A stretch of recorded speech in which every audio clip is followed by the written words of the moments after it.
Cześć, jestem Paula. Od jakichś 2 tygodni mieszkam w Tokio, w Japonii i postanowiłam, że nagram Wam ten filmik, żeby poopowiadać trochę o rynku pracy w Japonii dla obcokrajowców, o tym, jak wygląda sam proces szukania tej pracy i jakie platformy są tak naprawdę najlepsze do tego, żeby tej pracy szukać. Więc co? Zaczynajmy.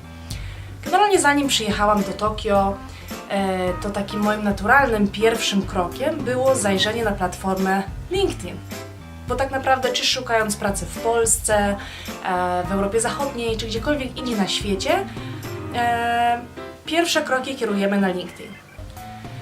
I jakie było moje zdziwienie, kiedy wpisałam sobie Tokio w wyszukiwarkę, że zorientowałam się, że tak naprawdę jest bardzo mało ofert, a większość z tych ofert była po japońsku.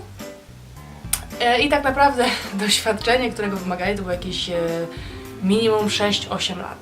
Więc troszkę mnie to przeraziło i tak sobie pomyślałam, jeżeli LinkedIn jest wiernym obrazem rynku japońskiego, no to ten rynek japoński raczej nie jest otwarty na obcokrajowców. Ale na szczęście nie zniechęciłam się tym i przyjechałam tutaj. Więc okazało się, że faktycznie w Japonii LinkedIn nie jest najpopularniejszym narzędziem do szukania pracy, bo tak naprawdę zarejestrowanych jest jakieś tylko 370 000 użytkowników, co stanowi jakieś 3-4% całej populacji. W porównaniu na przykład do Facebooka, który osiąga powiedzmy 30% użytkowników. Więc jakby jest ogromna różnica. Fakt, że LinkedIn nie jest używany w Japonii, wynika głównie z samej formuły LinkedIna, na którym zazwyczaj zakładając konto uwypuklamy nasze zalety i to, co nam udało się osiągnąć w poprzedniej pracy i generalnie mówiąc tak kolokwialnie, staramy się jak najlepiej zaprezentować i sprzedać. Natomiast w kulturze Japonii jest takie głębokie, zakorzenione poczucie kolektywizmu.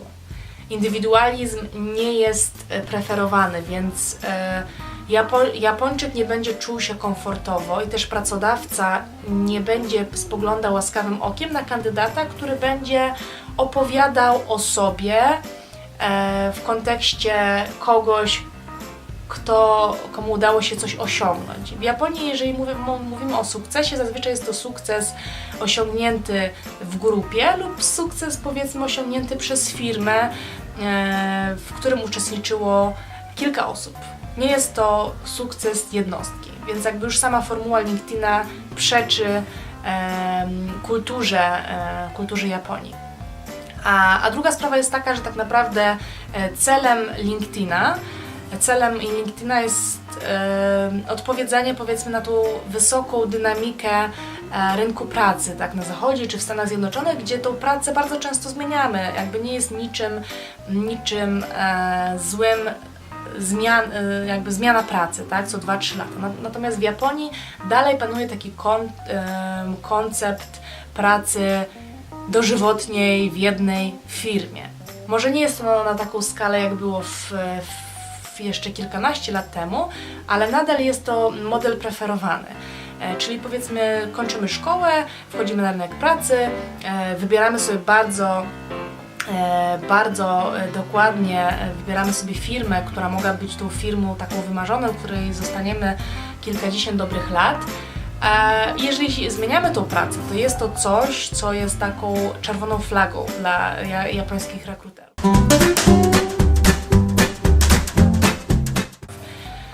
Więc tak naprawdę może być pytanie, czy będąc obcokrajowcem, bez języka japońskiego, jesteśmy w stanie używać innych mediów społecznościowych, żeby tą pracę znaleźć. Więc ja osobiście korzystałam jeszcze z 2 portali. Pierwszy z nich, tutaj załączę link pod wideo, jest to platforma Wantedly. Generalnie jest to platforma, która jest taką wierną kopią platformy założonej w Dolinie Krzemowej, która jest głównie dedykowana dla pracowników branży IT, czyli tutaj mam na myśli programistów, designerów UX, project managerów, czy też specjalistów od marketingu cyfrowego. I firmy, które rejestrują się, to też jest powiedzmy jakieś tam medium społecznościowe, gdzie rejestrują się startupy lub jakieś takie przedsiębiorstwa, średnie przedsiębiorstwa związane z nowymi technologiami. I generalnie celem ogólnie tego całego profilu jest tak naprawdę bardziej networking niż jakaś taka szeroko pojęta rekrutacja, dlatego że jakby dla mnie dużym zaskoczeniem było to, że firma na przykład opisując jakieś stanowisko pracy czy swoje zapotrzebowanie, to przede wszystkim opisywała, jaka panuje kultura organizacyjna w firmie, jakie są dla nich wartości firmy, w jaki sposób pracują, czy jest możliwość pracy na przykład z domu, czy pracy zdalnej, więc jakby bardzo dużo informacji na tego, jak firma pracuje, a mniej na temat tak naprawdę samych obowiązków. Dlaczego? Dlatego, że ta platforma daje możliwość tak naprawdę umówienia się na taką niezobowiązującą rozmowę, żeby sobie po prostu zobaczyć, jak firma funkcjonuje, czy taki sposób pracy by nam odpowiadał, czy tak naprawdę na takim personalnym, powiedzmy, poziomie się dogadamy. Więc można jakąś taką swoją chęć wyrazić odwiedzenia tej firmy i jak się ją odwiedzi, to wtedy, jeżeli obopólnie będzie chemia tak zwana, to wtedy można się umówić na rozmowę taką rekrutacyjną, ale nie jest to taki sztywny proces jak w korporacjach. To jest jedna platforma. Druga, która ma taki powiedzmy zakres prac i branż szerzej zakrojony, to jest tak zwany Gaijin Pod. I tam już jest dużo więcej ofert, natomiast tutaj muszę przyznać, jest dużo więcej ofert w sektorze usługowym lub edukacyjnym, czyli jest dużo ofert dla nauczycieli języka angielskiego lub powiedzmy w jakichś restauracjach, czy gdzieś tam w sektorze rozrywki, w usługach, a mniej takich prac powiedzmy związanych z biznesem. Więc generalnie najlepszym sposobem, czyli tak, najlepiej przyjechać do Japonii. O wizach nie będę się tutaj akurat w tym wideo jakoś za dużo o nich opowiadać, ale najlepiej, jeżeli chcecie szukać pracy, po prostu przyjechać tutaj i szukać już na miejscu. Najlepszym sposobem na znalezienie pracy dla obcokrajowca bez japońskiego jest nawiązanie kontaktu z agencjami.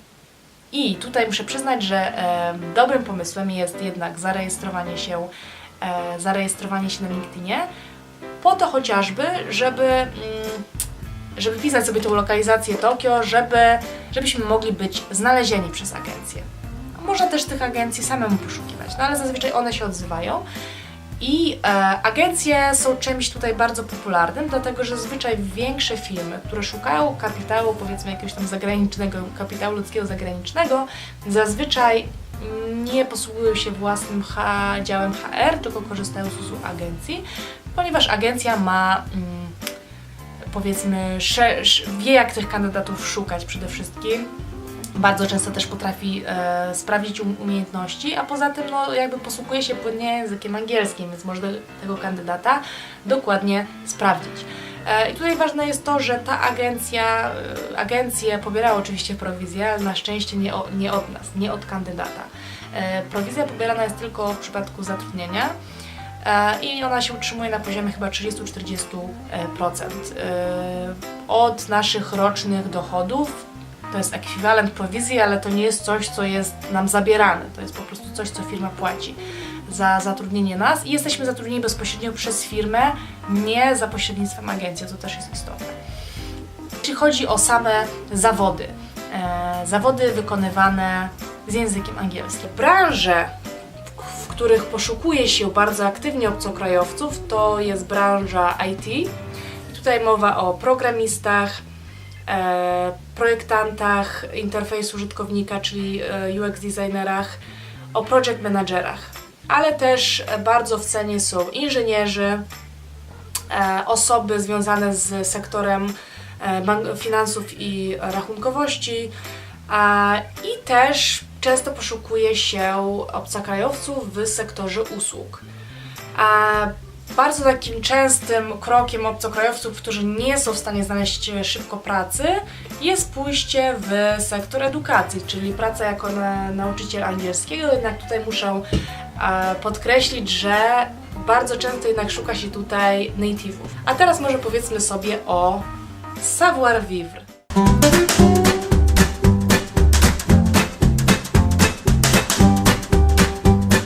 Jeżeli idziemy na rozmowę do takiej typowej japońskiej firmy, to warto byłoby się przygotować mentalnie, w jaki sposób należy się zachować, żeby przypadkiem nie urazić rekrutera. Więc tak, przede wszystkim ubieramy się bardzo elegancko, skromnie i przygotowujemy się skrupulatnie na tę rozmowę, zaczynając od zrobienia researchu na temat firmy, czyli tego, czym się zajmuje. Robimy bardzo dokładny research i też bardzo dokładnie przygotowujemy sobie przemowę, dlaczego ta firma nam wpadła w oko. Pojawiając się na rozmowie, trzeba pamiętać o jednym.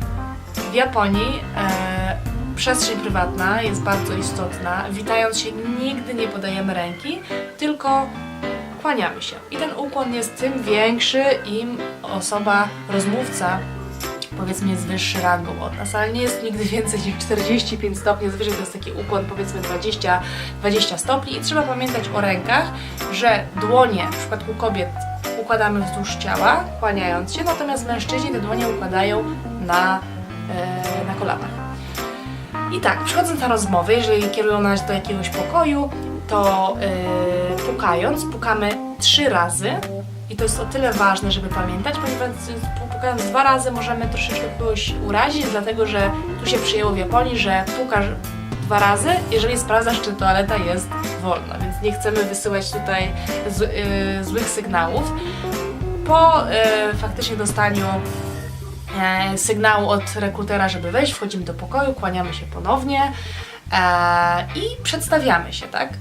I zazwyczaj nie siadamy, i to jest ważne też, że nie siadamy przy stole, dopóki rekruter nas o to nie poprosi. Dzisiaj możemy spodziewać się tego, że rekruter poda nam wizytówkę.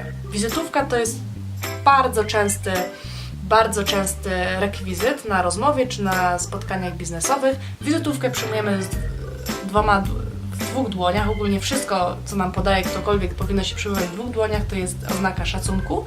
No i czytamy tą wizytówkę i chowamy do torebki. W czasie rozmowy ręce nigdy nie są na stole, ręce zawsze są na kolanach, siedzimy wyprostowani, nie garbimy się, nie używamy telefonu, telefon powinien być wyłączony. No i ogólnie zachowujemy się bardzo, bardzo formalnie. Podejście Japończyków do pracy jest zdecydowanie inne niż tutaj na zachodzie. W pracy wymagane jest bardzo duże zaangażowanie i oddanie, wręcz takie oddanie dla pracy i to, że na przykład Japończycy dużo pracują, to nie wynika z tego, że nadmiar obowiązków tego wynika. Bardzo często po prostu chodzi o samo podejście, że nie wypada na przykład wyjść z pracy przed szefem, czy po prostu, żeby pokazać to oddanie, tak, że jakby praca na szali z rodziną wygrywa. I częstym zabiegiem jest też po pracy wyjście szefa z pracownikami do restauracji, tutaj mówię o godzinie 8-9, gdzie spożywają razem, powiedzmy, kolację i piją do upadłego, tak naprawdę do 10-11 i to jest postrzegane jako część też takiego rytuału, którego raczej nie można odmówić, jest to źle postrzegane. Więc jakby podejście Japończyków do pracy jest dużo inne. Tak jak widzicie, rynek pracy w Japonii ma dość inną specyfikę, ale nie jest on całkowicie zamknięty do obcokrajowców. Ta praca jest możliwa, dużo łatwiej ją znaleźć, będąc już na miejscu. Kolejne filmiki na temat życia w Japonii w przygotowaniu. Jeżeli macie jakieś pytania, to śmiało wpiszcie w komentarzach i do zobaczenia. Cześć!